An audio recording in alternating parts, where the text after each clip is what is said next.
From a discourse on the Psalms by Saint Augustine, Bishop. Come, let us go up to the mountain of the Lord. As we have heard, so also have we seen.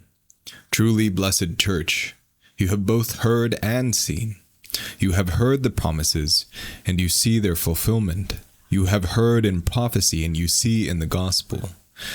Yes, all that has now been brought to completion was prophesied in times past. Raise up your eyes then and cast your gaze around the world. See God's people, your heritage, spread to the ends of the earth. See the scripture now fulfilled. All the kings of the earth will adore him. All the nations will serve him. See fulfilled what has been said, be exalted above the heavens, O God, and your glory above all the earth. See him whose hands and feet were pierced by nails, whose bones were numbered as they hung upon the wood, and for whose garments they cast lots. See him reigning, whom they saw hanging upon the cross. See him enthroned in heaven, whom they despised when he walked on the earth. See the word fulfilled. All the ends of the earth shall turn to the Lord, and all nations shall worship in his sight. See all this and shout with joy. As we have heard, so also have we seen. Deservedly, then the church is itself called from among the Gentiles. Hear, O daughter, and see, and forget your people and your father's house. Hear and see. First you hear what you do not see. Later you will see what you have heard. For he says, a people I did not know served me. As soon as they heard me, they obeyed. If they obeyed as soon as they heard, it follows that they did not see. What then of the old passage? Those who were not told of him will see, and they who have not heard will understand. Those to whom the prophets were not sent were the first to hear and understand the prophets, whereas those who at first did not hear them were astonished when they heard them later. Those to whom the prophets were sent remained behind, possessing the books of Scripture, but not understanding the truth, possessing the tables of the law, but not keeping their inheritance. As we have heard, so also have we seen also applies to us. In the city of the Lord of hosts, in the city of our God, that is where we have heard, there too we have seen. God has made this city firm forever. No one should say boastfully, see, here is Christ, see, he is there. Such a claim only leads to factions. But God has promised unity. The kings were gathered together in unity, not scattered through schisms. Yet perhaps that city which had gained possession of the world will at some time be overthrown. No, God has made it firm forever.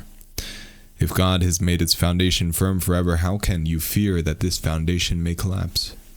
From the readings at Mass. The first reading from the book of Ezekiel. The cross marks the foreheads of all who are pure. As I, Ezekiel, listened, God shouted, "Come here, you scourges of the city, and bring your weapons of destruction." Immediately 6 men advanced from the upper north gate, each holding a deadly weapon.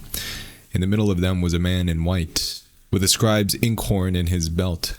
They came in and halted in front of the bronze altar. The glory of the God of Israel rose off the cherubs where it had been, and went up to the threshold of the temple.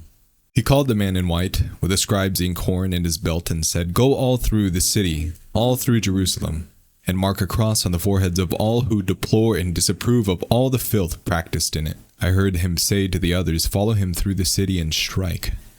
Show neither pity nor mercy.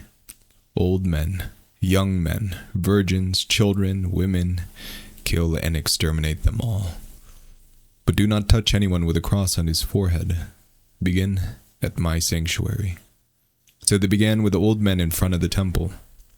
He said to them, "Defile the temple, fill the courts with corpses, and go." They went out and hacked their way through the city. The glory of the Lord came out from the temple threshold and paused over the cherubs. The cherubs spread their wings and rose from the ground to leave, and as I watched, the wheels rose with them. They paused at the entrance to the east gate of the temple of the Lord, and the glory of the God of Israel hovered over them. This was the creature that I had been supporting, the God of Israel beside the river Chebar, and I was now certain that these were cherubs. Each had 4 faces and 4 wings and what seemed to be human hands under their wings. Their faces were just as I had seen them, beside the river Chebar. Each moved straight forward. From the Gospel, a reading from the book of Matthew. If your brother listens to you, you have won back your brother. Jesus said to his disciples, if your brother does something wrong, go and have it out with him alone, between your 2 selves. If he listens to you, you have won back your brother. If he does not listen, take 1 or 2 others along with you. The evidence of 2 or 3 witnesses is required to sustain any charge. But if he refuses to listen to these, report it to the community. And if he refuses to listen to the community, treat him like a pagan or a tax collector. I tell you solemnly, whatever you bind on earth shall be considered bound in heaven.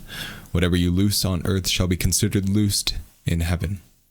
I tell you solemnly once again, if 2 of you on earth agree to ask anything at all, it will be granted to you by my Father in heaven. For where 2 or 3 meet in my name, I will be there with them.